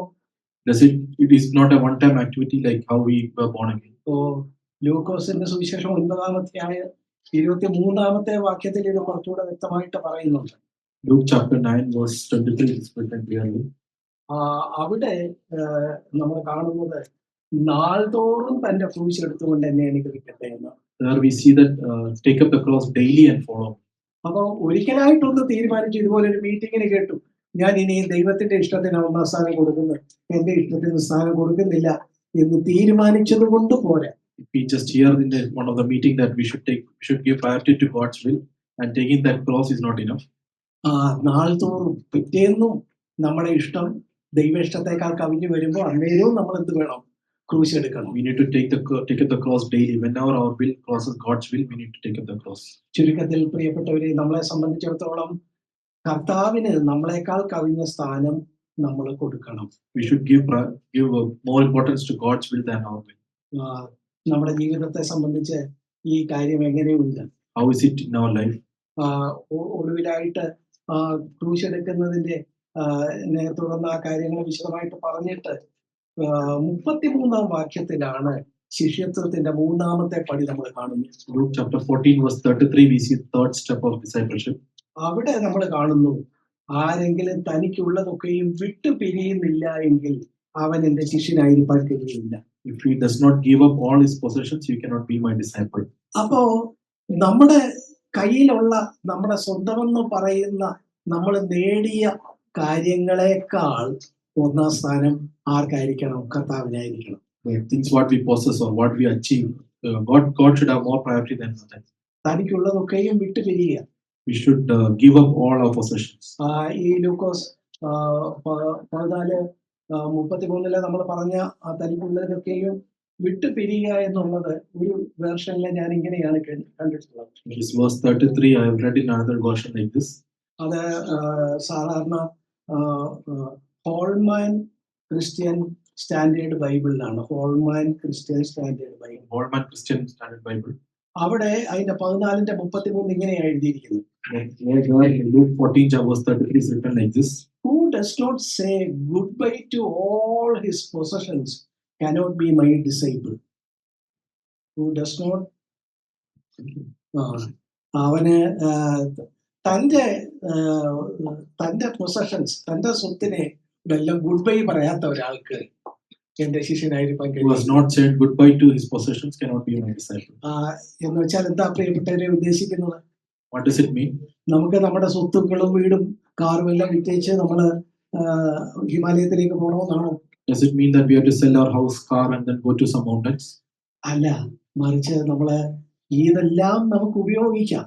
But we can we can use all of this. ഈ പണം നമുക്ക് ഉപയോഗിക്കാം, ഈ വീട് ഉപയോഗിക്കാം, ഈ കാർ ഉപയോഗിക്കാം. We can use our car, we can use our house.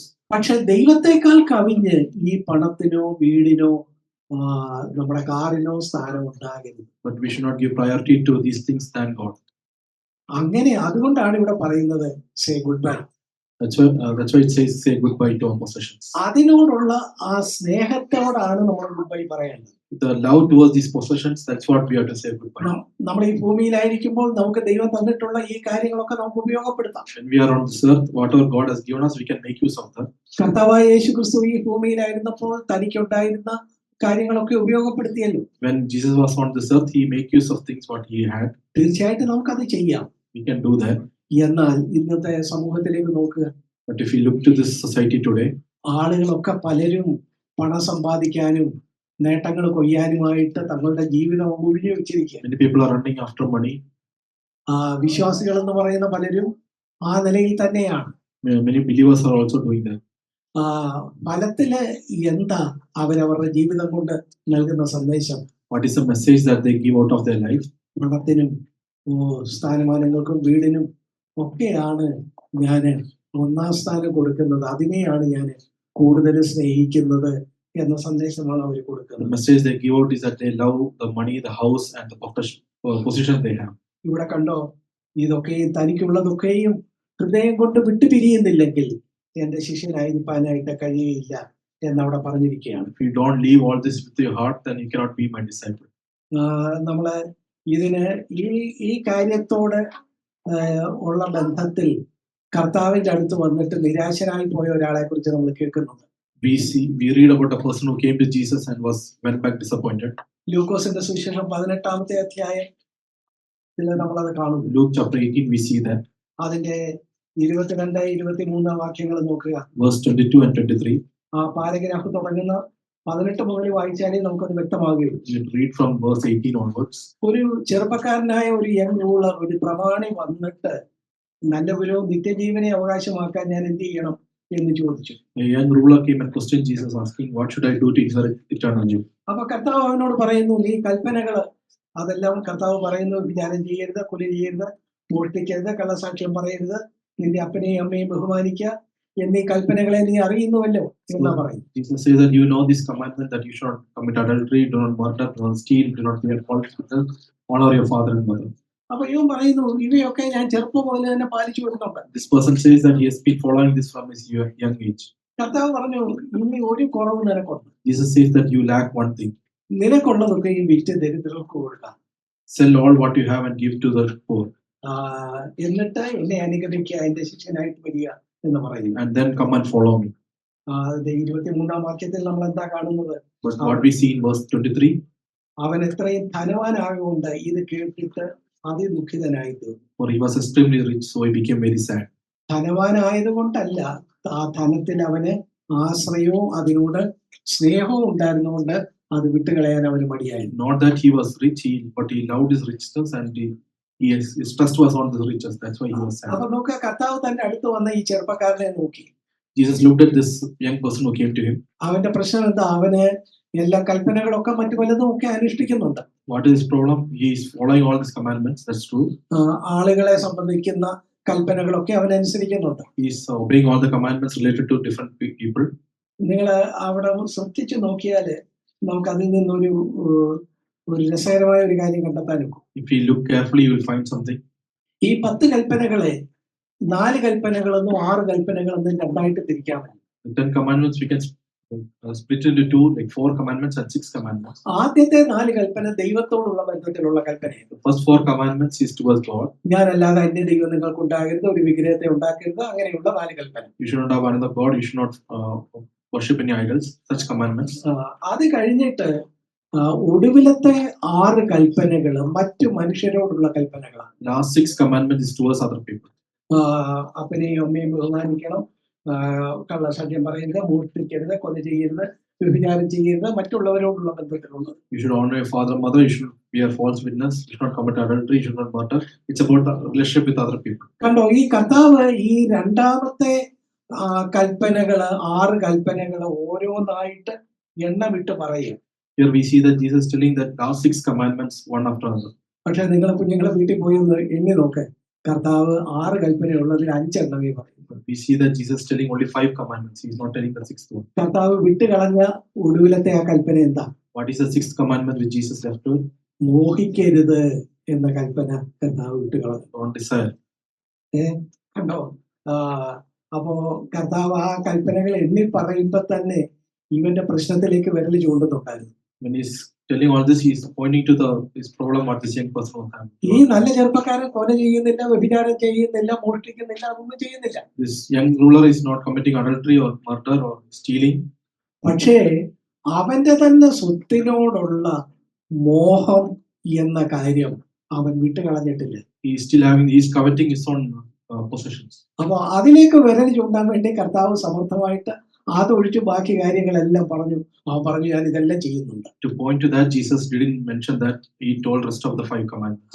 അവൻ അങ്ങനെ രക്ഷപ്പെട്ടു പോകാൻ നേരത്തെ കർത്താവ് പറഞ്ഞു, അങ്ങനെയാണെങ്കിൽ നീ നിനക്കുള്ളതെല്ലാം വിറ്റ് കൊടുക്ക്, നിന്റെ മോഹം ആ കാര്യത്തെ നീ അഡ്രസ് ചെയ്യ് എന്ന് പറയും. When he was about to leave, then Jesus told that you still lack one thing and you have to sell this possession. അവൻ ഇതാ വലിയ ധനവാനാകൊണ്ട് അവന് ദുഃഖിതനായി കർത്താവിനെ വിട്ടു പോയി കളഞ്ഞു എന്ന് നമ്മൾ അവിടെ കാണുന്നു. Because he was extremely rich, he was very sad. കണ്ടോ, വളരെ നല്ലൊരു ചെറുപ്പക്കാരൻ. Was a very good young person. ഒരു തെറ്റും പറയാനില്ല. There's nothing wrong to say about him.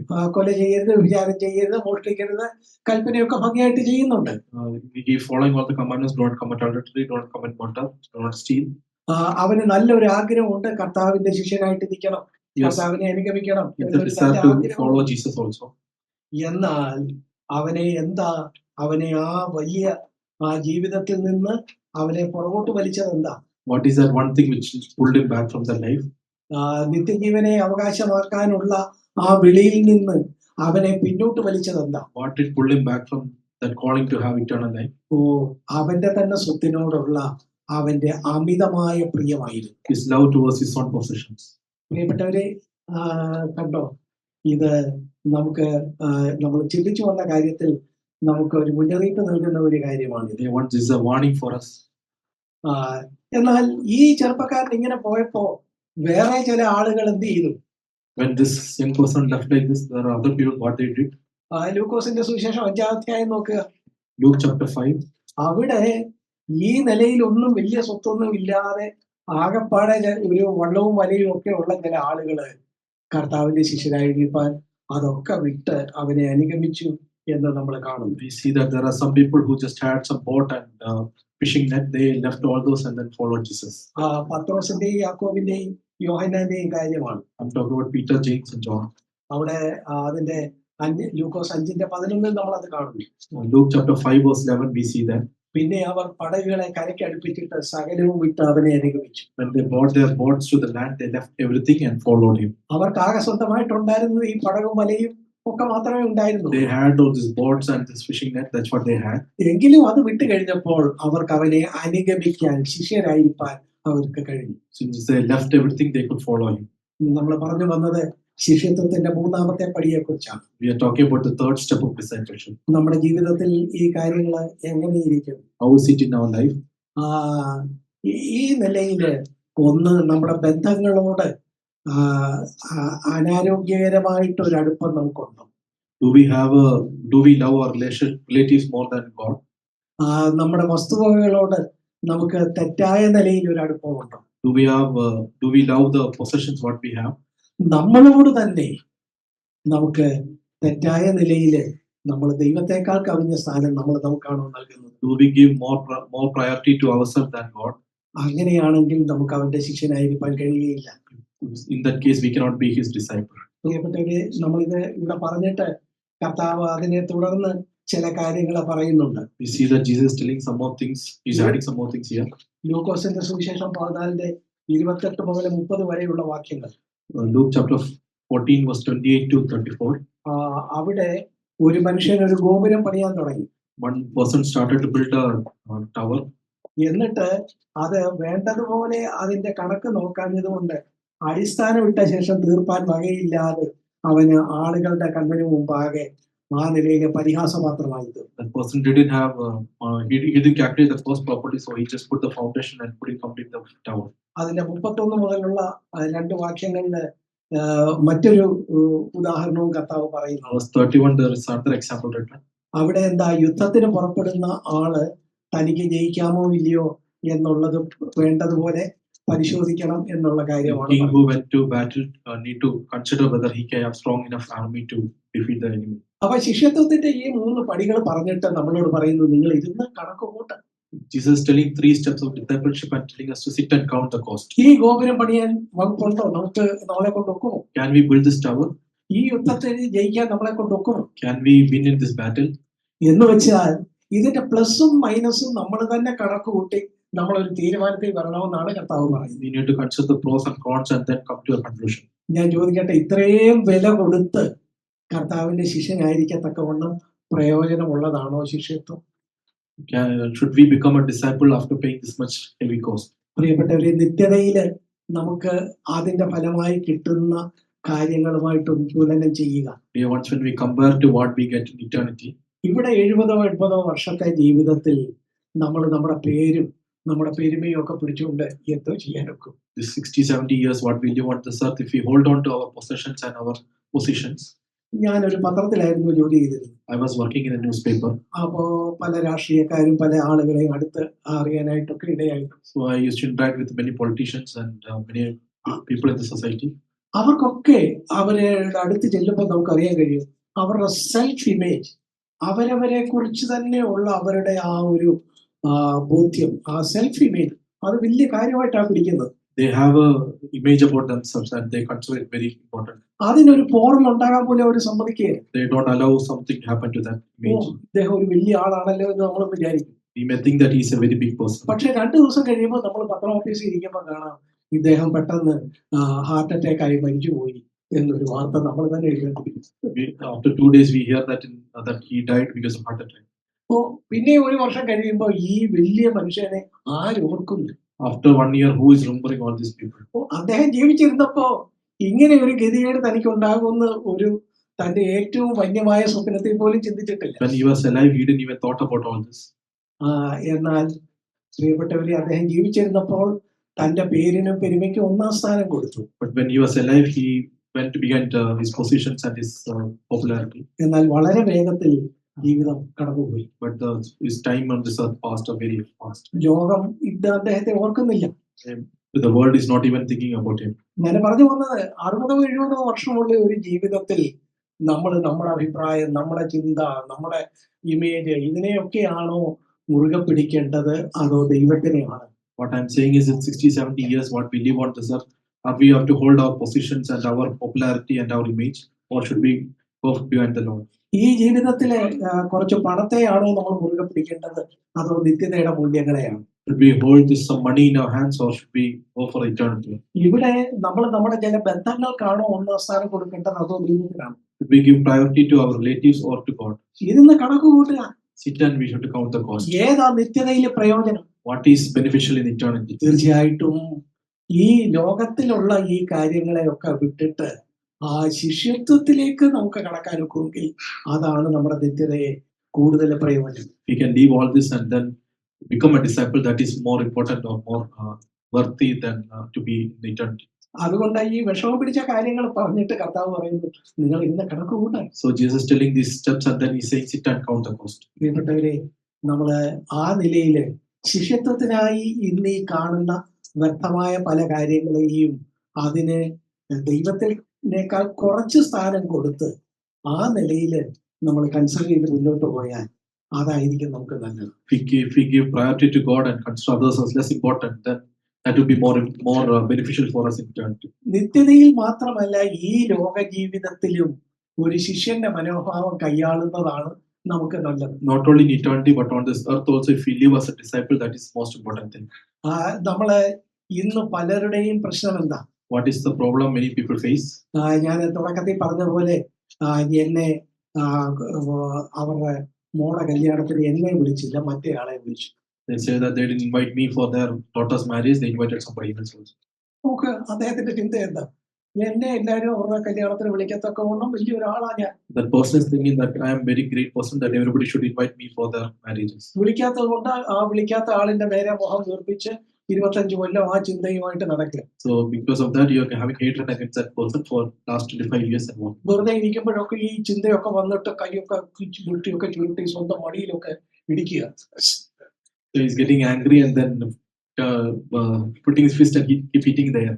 ഞാൻ ഈ ബസ്സിലൊക്കെ യാത്ര ചെയ്യുമ്പോൾ ചിലപ്പോൾ അടുത്തിരിക്കുന്ന ആളുകളെയൊക്കെ ഒന്ന് ശ്രദ്ധിക്കാം.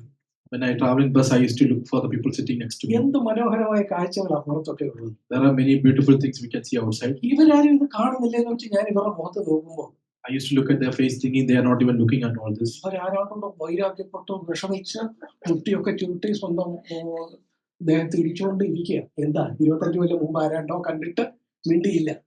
They're angry against somebody 25 years back. They didn't say hi to them that time. ഈ പുറത്തെ മനോഹരമായ കാഴ്ച കാണാനുള്ള ആ ഒരു സൗഭാഗ്യം അവർക്കില്ല. They are not looking outside and seeing what beautiful. അവരെ കുറിച്ച് തന്നെ ഉള്ള ഇമേജിന്റെ തടവുകാരായി പോയിരിക്കുന്നു. They have become slave of their own image. എന്ത് പാവം മനുഷ്യൻ. What a pity. ഇവരെ നോക്കുമ്പോൾ എനിക്ക് അവരോട് സഹതാപമാണ് തോന്നുന്നത്. I feel compassion towards them. പ്രിയപ്പെട്ടവരെ, ഈ ലോകത്ത് ജീവിക്കുമ്പോൾ തന്നെ നമുക്ക് സന്തോഷമായിട്ട് ജീവിക്കാൻ നമുക്ക് തടസ്സം എന്താ?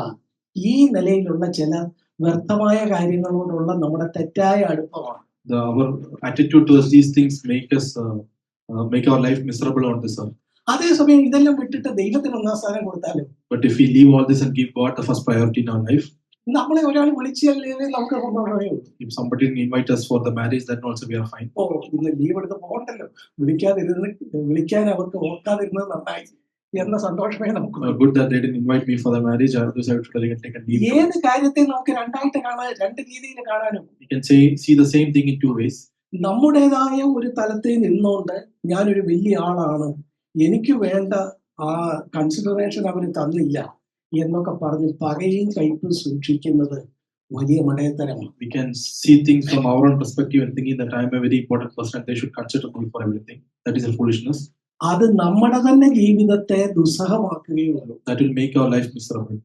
നമ്മളോട് ഇങ്ങനെ തെറ്റായിട്ട് പെരുമാറിയവർ ഇതൊന്നും അറിയാതെ സന്തോഷമായിട്ട് ജീവിച്ചു പോകും. The people who behaved wrongly to us are living happily. നമ്മൾ അതിനെ കുറിച്ച് ആലോചിച്ചും ഭാരപ്പെട്ടും വിഷമിച്ചും ദുഃഖിച്ചും ഇങ്ങനെ നമ്മുടെ തന്നെ ജീവിതത്തെ ദുസ്സഹമാക്കി. We are thinking about this, what other people did to us, and then making our life miserable. അതേസമയം ദൈവത്തിന് ഒന്നാം സ്ഥാനം കൊടുത്താലോ. But if we give first priority to God, അവര് വിളിക്കാൻ മറന്നുപോയി, സാരമില്ല, ആ കുഞ്ഞിന് നന്മ വരട്ടെ എന്ന് പ്രാർത്ഥിച്ച് നമുക്ക് സന്തോഷമായിട്ട് പോകാനേ ഉള്ളൂ. They forgot to call me for their daughter's marriage, but may God bless them and let them go. മറ്റൊരാള് മറ്റു പല വീട്ടിലും വന്ന് നമ്മുടെ വീട്ടിൽ വന്നില്ല, കൊള്ളാം, അങ്ങനെ വലിയ ആള് സന്ദർശിക്കേണ്ട വലിയ ആളൊന്നും അല്ല ഞാന് എന്നുള്ള നിലയിൽ നമ്മൾ നമ്മുടെ നിലപാടിൽ കർത്താവിനോട് ചേർന്ന് നിൽക്കുക. Somebody didn't visit my house, that is fine. I'm not a great person that everybody should come and visit. ഞാൻ പറഞ്ഞു വരുന്നത്, ശിഷ്യത്വത്തിന്റെ ജീവിതം നമുക്ക് വലിയ സ്വാതന്ത്ര്യം തരും. What I am saying is this life of discipleship will give us more freedom. എന്തിൽ നിന്നുള്ള സ്വാതന്ത്ര്യം? Freedom from what?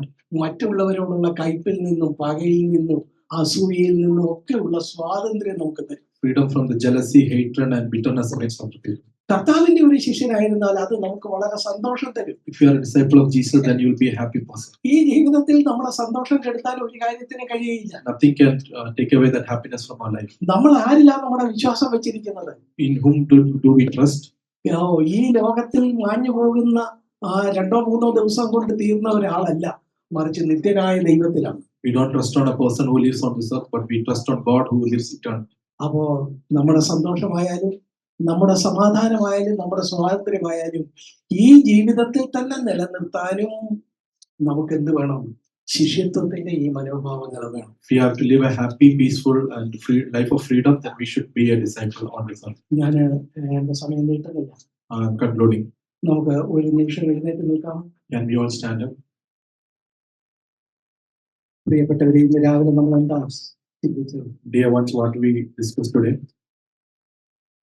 ഗുരുവിനെ പോലെ ആകുന്നത് ശിഷ്യനാണ്. It is enough for a disciple to be like this teacher.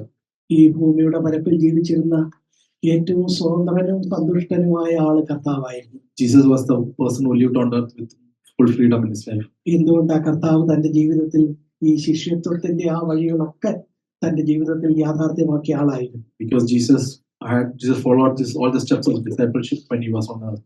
തന്റെ മാതാവിനെ കുറിച്ച് പറഞ്ഞു, അവർക്കൊക്കെ കൊടുക്കേണ്ട സ്ഥാനം മാത്രമേ കൊടുത്തിരുന്നുള്ളൂ. He gave the rightful place for his mother also. തന്റെ ബന്ധുക്കൾക്ക് കൊടുക്കേണ്ട സ്ഥാനം കൊടുത്തു. He gave the rightful place for his relatives. ഒന്നാം സ്ഥാനം തന്റെ പിതാവിനായിരുന്നു. But the first place was for his father. ദൈവത്തിനായിരുന്നു. Towards God. താൻ തന്നെ കുറിച്ച് ആളുകള് തെറ്റായിട്ട് പല കാര്യങ്ങള് പീലാത്തോസിന്റെ ഹേരോദാവിന്റെ മുമ്പാകെ പറഞ്ഞു. Many people told false witness in front of Herod and Pilate. കർത്താവ് അതിനെ ഒന്നും തന്നെ തന്നെ ഡിഫെൻഡ് ചെയ്യാൻ തയ്യാറായില്ല. Jesus didn't defend himself there. ഭരണാധികാരികൾ തന്നെ അത്ഭുതപ്പെട്ടു.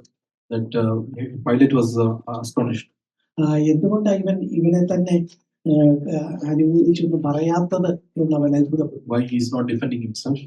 കാരണം കർത്താവിന് ആ നിലയിൽ തന്നെ തന്നെ ഡിഫെൻഡ് ചെയ്തു, തന്നെ തന്നെ മറ്റുള്ളവരുടെ മുമ്പാകെ ഉയർത്തി കാണിച്ചു, അങ്ങനെ ഒരു ജീവിതത്തിൽ താല്പര്യമുണ്ടായിരുന്നില്ല. Jesus didn't want to lift himself in front of the people or defend himself before them.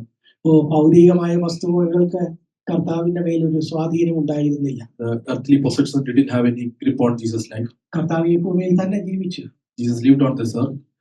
കർത്താവ് വളരെ സ്വതന്ത്രനും സന്തുഷ്ടനുമായ ആളായിരുന്നു. He was very happy and he had freedom in his life. ഗുരുവിനെ പോലെ ആകുന്നത് ശിഷ്യന് മതി. It is enough for the disciple to be like the teacher. ആ ഗുരുവിനെ പോലെ ആകാനുള്ള ചില പടികളാണ് നമ്മൾ ഇന്ന് വളരെ വേഗത്തിൽ ചിന്തിച്ചത്. We discussed some steps to become like the teacher. നമുക്കറിയാവുന്ന കാര്യങ്ങളാണ്. These are all things we know. ദൈവമുമ്പാകെ നമ്മൾ ഇന്നായിരിക്കുമ്പോൾ നമുക്ക് നമ്മളെ തന്നെ ശോധന ചെയ്യാം. Let's examine our life when we are before the Lord. എന്റെ ബന്ധങ്ങളെക്കാളേറെ ഞാൻ കർത്താവിനെ സ്നേഹിക്കുന്നു. Am I loving Lord more than my relatives? എന്റെ വസ്തുവകകളെക്കാളേറെ ഞാൻ കർത്താവിനാണ് ഒന്നാം സ്ഥാനം കൊടുത്തിരിക്കുന്നത്. Am I giving more first priority for God than my possessions? ഞാൻ എന്നോടുള്ള സ്നേഹത്തെക്കാൾ കവിഞ്ഞ സ്നേഹം കർത്താവിന് നൽകുന്നുണ്ടോ? Do I love the Lord more than me? അങ്ങനെ കർത്താവിനെ ഒന്നാം സ്ഥാനത്ത് വെച്ചാൽ അതിന്റെ പ്രയോജനം എനിക്ക് തന്നെയാണ്. If I put first priority for Jesus, then that's beneficial for me. എനിക്ക് ഒരാളോടും ഒരു കയ്പോ പകയോ ഇല്ലാതെ സ്വതന്ത്രനായിട്ട് ജീവിക്കാനൊക്കെ. I can live with this world without any bitterness or grudge against anybody else. എനിക്ക് സ്നേഹമുള്ള ഒരാളായിട്ട് ജീവിക്കാനൊക്കെ. I can love other people. വളരെ സ്വാതന്ത്ര്യമുള്ള സന്തോഷഭരിതമായ ഒരു ജീവിതം എനിക്ക് നയിക്കാനൊക്കെ. I can live a life of freedom and peace in my life. മാത്രമല്ല ഇരുന്ന് കണക്ക് കൂട്ടിയാൽ നിത്യതയില് എനിക്ക് കിട്ടുന്ന പ്രയോജനങ്ങളുമായിട്ട് കണക്ക് കൂട്ടിയാൽ അത് വളരെ വലുതാണ്. If I sit and count the cost, when I see what I get in eternity, what I need to lose on this earth is very little. അതുകൊണ്ട് ഈ ലോകത്തെ ജീവിതം നോക്കിയാലും നിത്യതയിലെ ജീവിതം നോക്കിയാലും ഒരു ശിഷ്യന്റെ ജീവിതമാണ് തമ്മിൽ പ്രയോജനമുള്ള ജീവിതം. So a life of a disciple is most beneficial on this earth and even on eternity. അതുകൊണ്ട് നമുക്ക് നമ്മുടെ ജീവിതം മുമ്പിലുള്ള നാളുകൾ, So the life ahead of us, നമുക്ക് ഒരു ശിഷ്യത്വത്തിന്റെ വഴിയിൽ എന്നെ നയിക്കണേ കർത്താവേ എന്ന് പ്രാർത്ഥിക്കാം. let's pray that Lord lead me in this life of discipleship. നമ്മൾ ഒന്നാമത് നേരത്തെ തുടക്കത്തിൽ ഇങ്ങനെ പറഞ്ഞു, We said like this in the beginning. നമ്മുടെ ജീവിതം മെച്ചപ്പെടാൻ ഒന്നാമത് അങ്ങനെ ഒരു ജീവിതം ഉണ്ടെന്ന് ദൈവവചനത്തിന്റെ അടിസ്ഥാനത്തിൽ നമ്മൾ കേൾക്കണം. First we should hear that there is such a life based on God's word. കേട്ട കാര്യം നമുക്ക് അതിനായിട്ട് നമ്മൾ ആഗ്രഹിക്കണം. We should desire that life. കേട്ട ആഗ്രഹിച്ച കാര്യത്തിനായിട്ട് നമ്മൾ നമ്മുടെ ജീവിതത്തെ സമർപ്പിക്കണം. We should submit our life before the Lord. അത് ആ വഴിയിൽ മുന്നോട്ട് പോകാനുള്ള കൃപയ്ക്കായിട്ട് ദൈവത്തോടെ ചോദിക്കണം. Ask God to give us grace to walk in this way. പ്രിയപ്പെട്ടവരെ, ഇതിലെ ഒന്നാമത്തെ കാര്യം ഇന്ന് നടന്നു കഴിഞ്ഞു. Once we heard what God wants to say to us. ഇങ്ങനെ അനുഗ്രഹീതമായ ഒരു ജീവിതം ഉണ്ടെന്ന് നമ്മൾ കേട്ടു. We heard that there's a blessed life like this. ഇനിയും എന്ത് ചെയ്യണമെന്നുള്ളത് നമ്മുടെ ഓരോരുത്തരുടെയും തെരഞ്ഞെടുപ്പാണ്. So next is our decision what we need to do. പന്ത് നമ്മുടെ കോർട്ടിലാണ്. Ball is in our court. നമ്മൾ എന്ത് ചെയ്യും? What will we do? നമ്മൾ ഇങ്ങനെ ഒരു ജീവിതം ഇതിന്റെ മനോഹാരിത കണ്ട് നമ്മൾ അതിനായിട്ട് കൊതിക്കുമോ? Do we desire for such a life? അങ്ങനെ ഒരു ജീവിതത്തിനായിട്ട് നമ്മളെ തന്നെ സമർപ്പിക്കുമോ? Do we submit ourselves for such a life? അങ്ങനെ ഒരു ജീവിതത്തിനായിട്ട് ദൈവത്തിന്റെ കൃപയ്ക്കായിട്ട് ചോദിക്കുമോ? Do we ask God for grace to live this life? ഈ വഴിയിൽ തന്നെ മുന്നോട്ട് പോകാനായിട്ട് നമ്മളെ തന്നെ സമർപ്പിച്ച് പോകുമോ? Let's surrender ourselves to walk in this way. നമുക്കൊരു നിമിഷം ദൈവസന്നിധിയിൽ നമ്മുടെ ഹൃദയങ്ങളെ താഴ്ത്തി ഏൽപ്പിക്കാം. Let's bow our hearts before the Lord. ഞങ്ങളുടെ സ്വർഗീയ പിതാവേ, Our dear Father, ഞങ്ങളായിരിക്കുന്ന അവസ്ഥയിൽ ഞങ്ങളെ തന്നെ അവിടുത്തെ സന്നിധിയിൽ കൊണ്ടുവരുന്നു. we come to you just as we are. അവിടത്തേക്ക് ഞങ്ങളെ മനസ്സിലാവും. You can understand us. കർത്താവേ, ഈ നിലയിൽ സ്വാതന്ത്ര്യമുള്ള സന്തോഷമുള്ള ഒരു ജീവിതം ഞങ്ങളുടെ ഈ ഭൂമിയിൽ ഞങ്ങൾക്ക് ലഭിച്ചാൽ നന്നായിരുന്നു. We want to live this life of freedom and happiness in this earth. കർത്താവേ, ശിഷ്യത്വത്തിന്റെ ഒരു ജീവിതം ഞങ്ങൾക്ക് അങ്ങനെ ഒരു സന്തോഷഭരിതമായ സ്നേഹഭരിതമായ സ്വാതന്ത്ര്യമുള്ള ജീവിതം തരും എന്ന് ഞങ്ങൾ കേട്ടു. Life of a disciple will give a happy and a life of freedom that we heard today. അതിനായിട്ട് ഞങ്ങളെ തന്നെ സമർപ്പിക്കും. We surrender ourselves for that. ഞങ്ങളുടെ ഒരു കഴിവ് കൊണ്ടോ ഞങ്ങളുടെ ഒരു ഇച്ഛാശക്തി കൊണ്ടോ ഞങ്ങൾക്ക് ഇത് നേടാൻ കഴിയില്ല. We cannot do that with our ability or our desire. ഞങ്ങളോട് കരുണ തോന്നി കർത്താവേ, അവിടുന്ന് ഞങ്ങൾക്ക് ഇതിന് കൃപ തരണേ. Show mercy towards us and give us grace to live this life. കേട്ട കാര്യങ്ങളെ വിട്ടുകളയാതെ ഇതിനെ ഞങ്ങളുടെ ദൃഷ്ടിയിൽ വെച്ച് ഇതിനായിട്ട് മുന്നോട്ട് പോകാൻ ഞങ്ങളെ സഹായിക്കണം. Help us to hold on to what we heard today. സഹോദരങ്ങൾക്കായിട്ട് നന്ദി. Thank you for all the brothers and sisters. സഹോദരിമാർക്കായിട്ട് നന്ദി. Thank you for the sisters. കുഞ്ഞുങ്ങൾക്ക് ചെറുപ്പക്കാർക്കുമായിട്ട് നന്ദി. Thank you for the children and the young people. ഞങ്ങളെയും അടിയനെയും അവിടുത്തെ സന്നിധിയിൽ വെക്കുന്നു. I submit myself before you. മുമ്പിലുള്ള ജീവിതത്തിൽ കർത്താവേ, സ്വാതന്ത്ര്യമുള്ള സന്തോഷമുള്ള ഒരു ജീവിതത്തിൽ ഓരോ ചുവടും വയ്ക്കാൻ സഹായിക്കാം. Help us to live in our life ahead with peacefulness and freedom in our life. അതിനായി ഞങ്ങളെ തന്നെ സമർപ്പിക്കുന്നു. We surrender ourselves before you. പ്രാർത്ഥന കേട്ടതിനായിട്ട് നന്ദി. Thank you for listening to our prayers. യേശു കർത്താവിന്റെ വലിയ നാമത്തിൽ തന്നെ. In the name of our Father and Savior Jesus Christ. Amen.